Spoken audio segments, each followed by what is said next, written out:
California Apartment Association. We have actually removed our opposition and are in neutral and here to answer any questions if needed. Thank you. Others in support of Senator Keogh's bill? Are the witnesses here in opposition to the bill?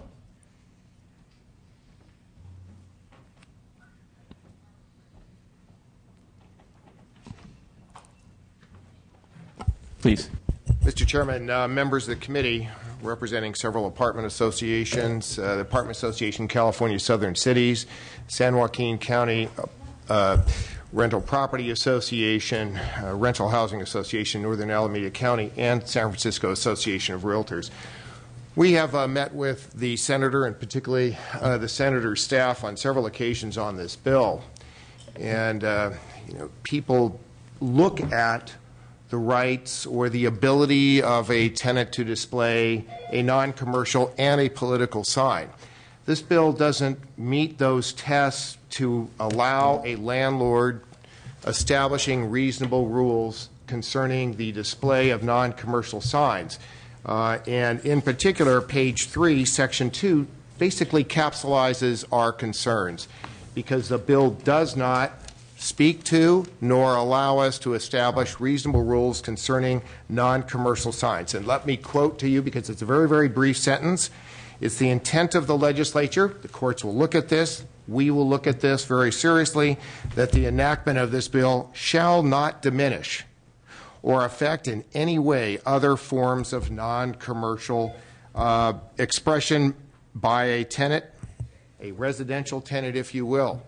That goes far beyond what the law is. We have asked the Senator on multiple occasions through Gil to amend the bill to allow us to establish reasonable rules. Mr. Clark, who did a very, very good job in the analysis, observes that we have the right to establish rules. We respectfully say, if that is so, let's put that in the bill. We're not going to establish reasonable rules governing non-commercial signs that violate the law, and it is the Senator's position that she doesn't want to. I almost said, gee, he became the 41st Senator here. That the Senator doesn't want to do it. Let's clearly state that we have the right to do this. There are 3 examples that I want to give you that are really very specific concerns.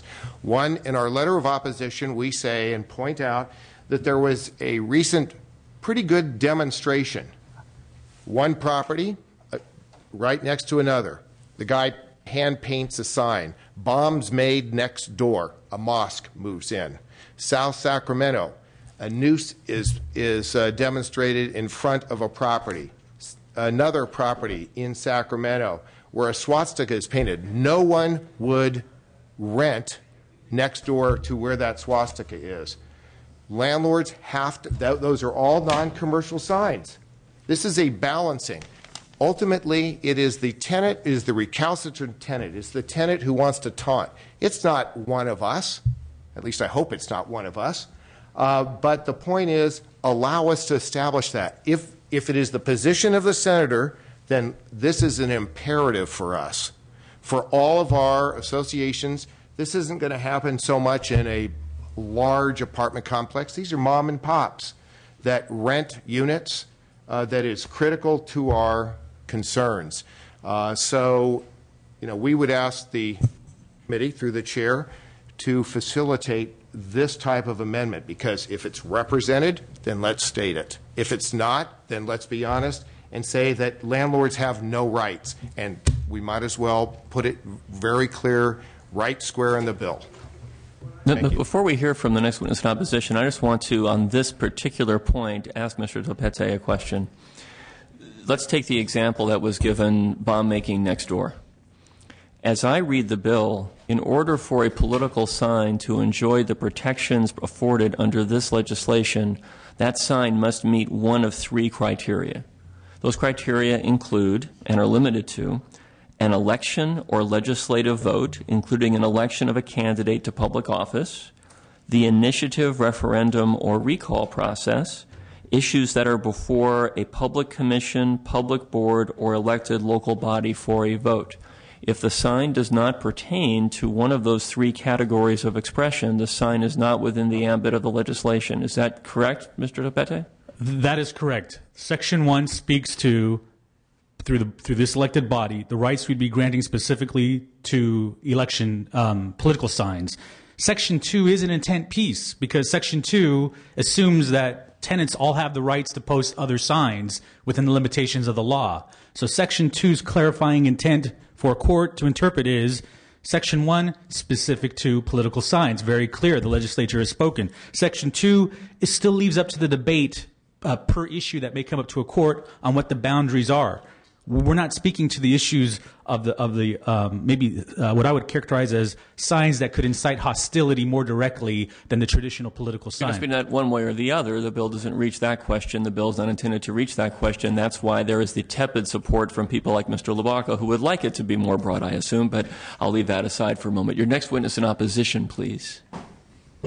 Mr. Chairman and members, John Smock, representing the Apartment Association of Orange County. We, too, are in opposition to the bill for the principal purpose that it does impinge upon the ability of an owner to establish reasonable rules and regulations, particularly in a multifamily property. You'll notice in this bill it does make a distinction between multifamily properties and single-family properties. In single-family properties, you can post signs under this bill all over the property, walls, windows, lawns, etc., and making that property really gaudy, if you will, and the opportunity to incite, as one of the examples Mr. Kingston indicated, the hanging of the noose was a political expression, not necessarily covered by the express language of this bill. But the express language of this bill, I want to emphasize, dealing with political vote, election, etc., elections, and it's not limited to California. This is anywhere. Political elections go on worldwide. You could post signs dealing with any election in any country, dealing under the terms of this bill. In that sense, it's much too broad. In another sense, as Mr. LaBaca would indicate, it's much too narrow because of the belief that it impinges upon a constitutional right, particularly the California constitutional right being broader than First Amendment right under the federal Constitution. However, this is a clash that is a non-existent issue in the real world. Tenants are not here clamoring for this right because there is no evidence that's been presented that they've been denied under any reasonable rule and regulation under existing law. This is a comity between landlord and tenant. In a real world, this problem doesn't exist. Thank you for your testimony. Others in opposition to the bill? Seeing none, questions or comments for Mr. Topete on behalf of Senator Kehoe? Oh, Mr. Dickinson and Mr. White, you have a question too? Okay, Mr. Dickinson. Just a couple quick things as to the impact of Section 2, and so correct me if I'm misinterpreting this, and from your point of view, I read that simply as saying whatever rights there may be that repose in property owners and landlords beyond the provisions that you've spelled out in the bill remain unaffected. And so if there is a right that a landlord or property owner has vis-a-vis a tenant to establish rules and regulations that prescribe or limit the posting of non-commercial signs, this bill does not only doesn't speak to that, it says the intention of the legislature is to leave that alone. So I don't see this as restricting any ability of a property owner or landlord to establish rules and regulations regarding those other non-commercial signs, assuming they have some right to do so. Am I misreading what you intend? No, I think I totally agree with your interpretation. Thank you, Senator. That's correct. This is neither a pro one side or the other. It's intended to say the rest of this bill still leaves silent all these other issues that are on the table regarding other signage. Okay. I mean, maybe there's a way of saying that rhetorically would be more satisfactory to the opponents, but I certainly think the record here will hopefully establish the point that they're trying to argue.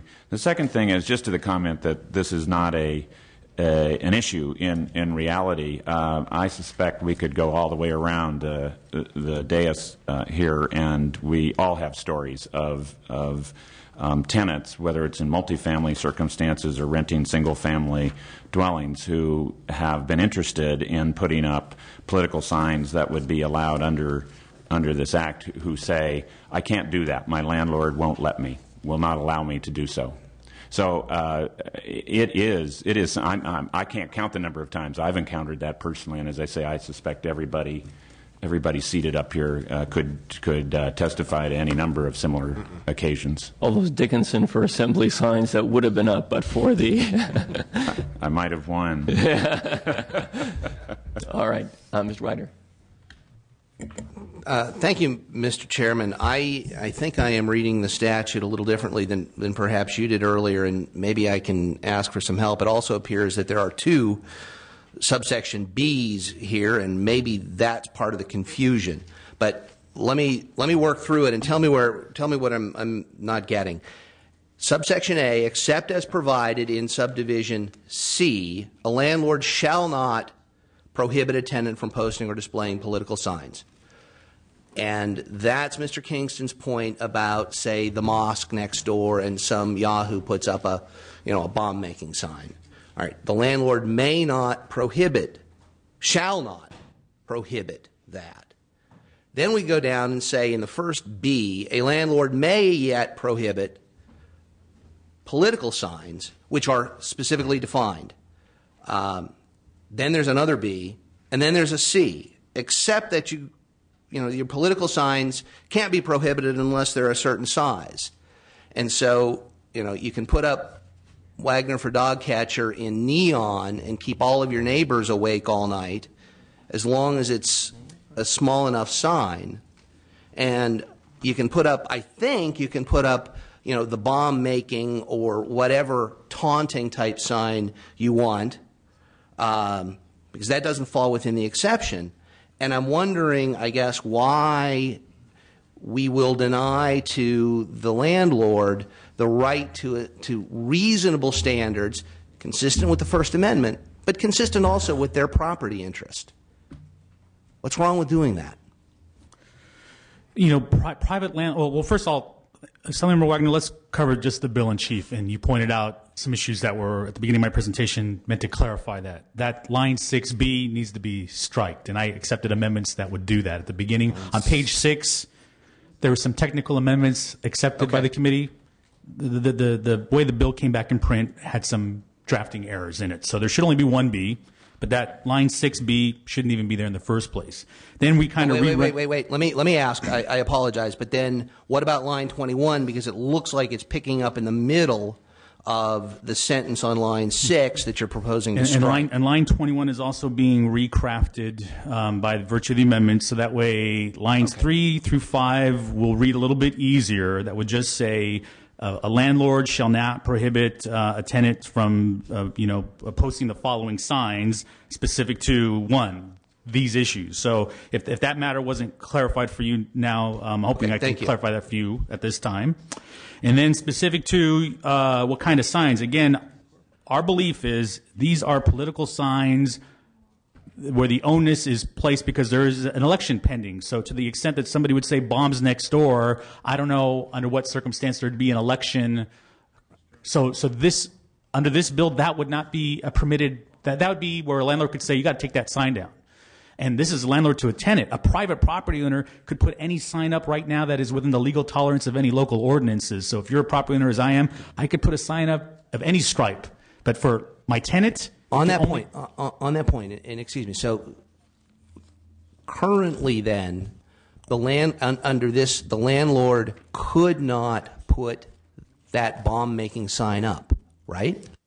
No, a landlord. The landlord could not require the tenant to take that sign down, I guess is the way to put it. Correct.